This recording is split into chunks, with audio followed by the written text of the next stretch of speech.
সেদিন রাত 1টা বাজে। আমি আমার ভাইটাকে নিয়ে সেই দিঘির পাড়ে যাই।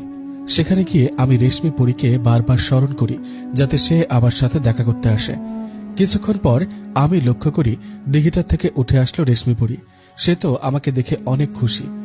আমি তাকে বলি, আমি তোমাকে ভালোবাসবো আর তোমাকে বিয়ে করব, কিন্তু আমার শর্ত আছে কিছু। রেশমি পরী আমার কাছে জানতে চায় কি শর্ত। আমি তাকে সবটা বলি, যেমনটা হাফেজ সাহেব আমাকে শিখিয়ে দিয়েছে।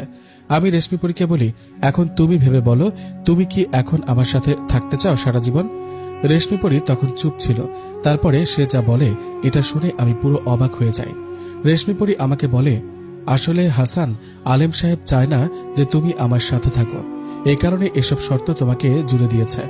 আর আলেম সাহেব যে বলেছে আমার খালামণিকে সে দিনের পথে এনেছে, সেটার বিষয়ে তো আমি কিছুই জানি না। আসলে কি করে আমার খালামণিকে বিয়ে করলো আর তাদের পরিচয় কি করে হলো, সে সব কিছু আমি জানি না।